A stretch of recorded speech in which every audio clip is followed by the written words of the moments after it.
Hi guys, in my previous video we spoke about why our feet smell bad. If you have not yet watched the video, you can click this pop-up right here to learn more about why your feet smell so bad, so you can have an idea of how you can get rid of the bacteria that cause those nasty odors. In this video, we're going to focus on treatments on how we can get better smelling feet. Stay tuned.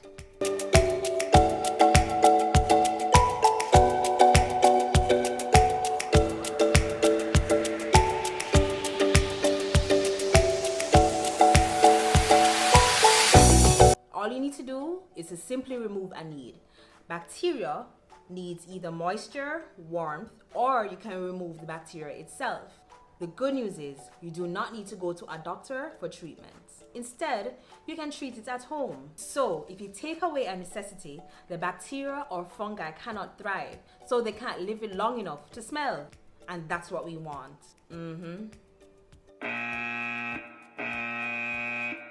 Now, let's get rid of that moisture. There are lotions, creams, powders, sprays, wipes, shoes insoles, and foot socks that are available on the market to help to minimize the moisture on the feet. Most of them have moisture absorbing chemicals in them, while like the socks, they simply absorb it because of its absorbent material. So for the items that you have to actually apply to the skin, even if they get washed off for whatever reason, most of them allow you to reapply them. Most of the items I listed are available over the counter. That means you do not need a prescription to get it. So you can simply ask your pharmacist for assistance, or if you know what you want, you can order them online. Amazon is a very good marketplace for you to get most of the items that you require.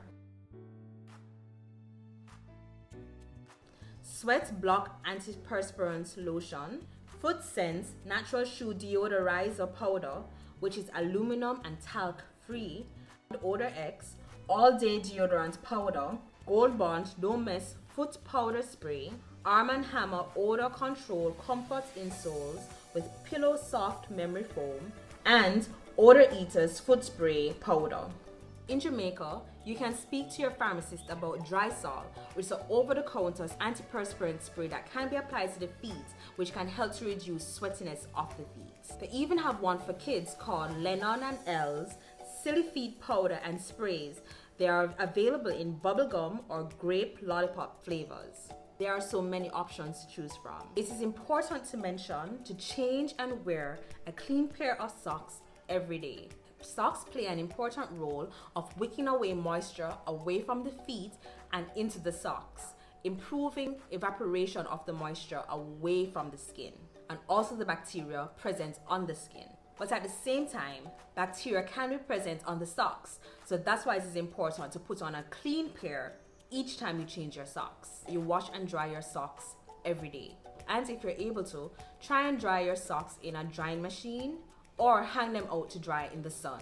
The sun is a natural antibacterial. There are also socks that are made for people with this particular condition. Dry Tech Moisture Control Crew Socks, or a more discreet option is Anywhere Cool Max Low Cut Socks, which are both available on Amazon. If your feet are sweatier than normal, it's a good practice to keep an extra pair of socks in your bag just in case. So you can always take one out and change it. If you're on a budget, it is easier for you to kill the bacteria. This is what we're gonna do. Step 1. Scrub your feet daily between the toes and dry them thoroughly, especially between the toes, because moisture tends to get trapped between them. Or you can use a fan to help to dry the feet if you suspect that your towel is full of bacteria. Another option is to soak your feet in 2 parts warm water and 1 part vinegar. It can either be white vinegar or apple cider vinegar. But if your skin is broken, do not use this method because it can irritate the skin. A third option is to soak your feet in a large tub of warm water mixed with half a cup of Epsom salts. For all the soaks mentioned, you leave your feet in the tub for 15 to 20 minutes, and then when finished, you dry them. Use a fan if you need to ensure that they're completely dry. Another soaking method is to soak your feet in 1 part Listerine, yes, I said Listerine, with 2 parts water. The previous vinegar soak and this Listerine soap is especially good for people who have fungal infections on their feet. The Listerine soak, however, you have to soak your feet for a little longer. You're looking at between 45 minutes to 60 minutes. You will soak the feet every day until the fungus clears up. However, if you realize that there's no improvement in your fungal infection, it's probably best to consult your doctor. Another option is to soak a cotton ball with Listerine and apply the Listerine on the feet and between the toes. Apply it 2 times per day. With fungal infections, you have to be patient. It takes up to a few weeks to months to clear up. And if your problem isn't resolved, you need to go and see your doctor. Those who are diabetic, consult your doctor before using any of these soaks. If you have sensitive skin, foot soaking may not be the best option.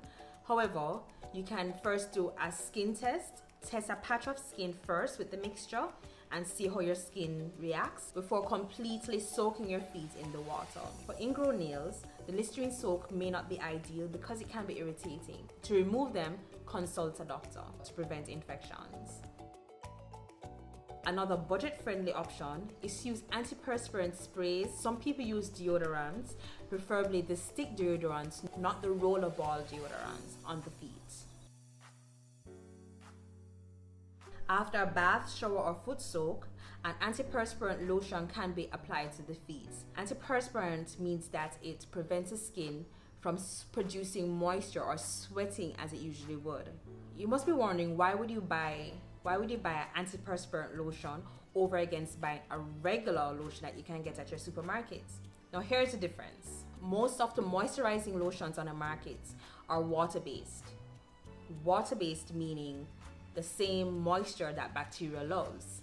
The same moisture that bacteria will use to produce the odor, which is not what we want. Using those type of lotions will undo all the hard work that you have done to try and eliminate the odor. So if you choose not to invest in an antiperspirant lotion, another option is to use oil-based moisturizers like shea butter, coconut oil. Or what I do, I mix my lotions with coconut oil. So I use a small amount of lotion mixed with a larger amount of coconut oil. Mix them together and apply them to my skin. So an option to consider is using body butters, which have a very low water content. And you can use these natural oils until you get your odor under control, and then you can switch back to the lotions that you love. If your feet have a lot of calluses on them, or if your feet have a lot of corn on them, they need to be removed if you're not diabetic. If you are diabetic, see your doctor to get your calluses removed.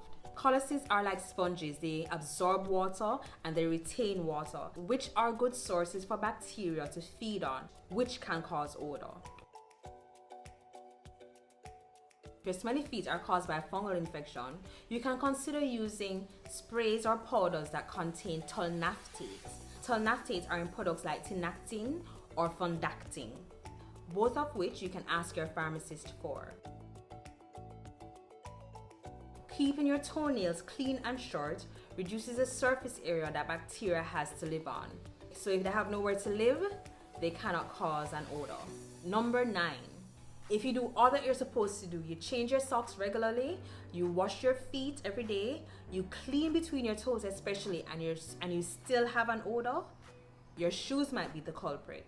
You have to be mindful of the type of material your shoes are made of before you can properly clean them. If it's safe to do so, you can use household disinfecting sprays to kill the odor-causing bacteria inside the shoe. However, leather or leather-like material are not household spray friendly, so you may have to just simply air them out for 24 to 36 hours before re-wearing them. Or you can use deodorizing powders and sprinkle it inside, knot the shoe around a bit, and leave them to air out.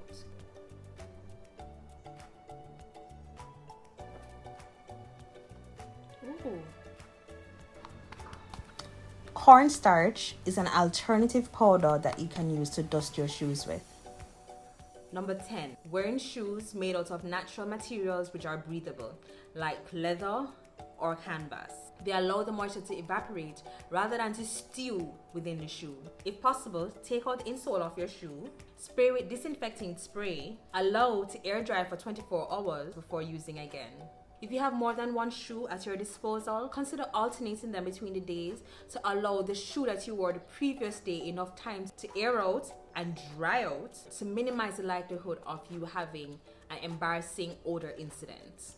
One thing I should note though, if you have leather shoes, do not leave them out in the sun because the sun ages the shoes and can destroy your shoes. If you have canvas shoes, do not leave the shoe out for too long because the sun can also naturally bleach the color out of your shoes. Consider leaving the insole out in the sun for 3 hours to dry. It's even better if you wash them before you sun dry them. Smelly feet are usually easy to treat without having to consult your doctor. However, if you have tried everything that I have listed and nothing works, you probably need to go and see your doctor. You may require prescription grade medications to get your sweaty feet under control. Please note that using foot soaks for skin fungus will not prevent reoccurrences. So consult your doctor to get prescription meds so you can get your fungal infection under control. If you're diabetic, please consult your doctor before trying any of the treatments that I've listed before. If you can't recall anything else from this video, remember dry feet are happy feet. I'm your friendly pharmacist. Thank you for joining us at Over the Counter JA.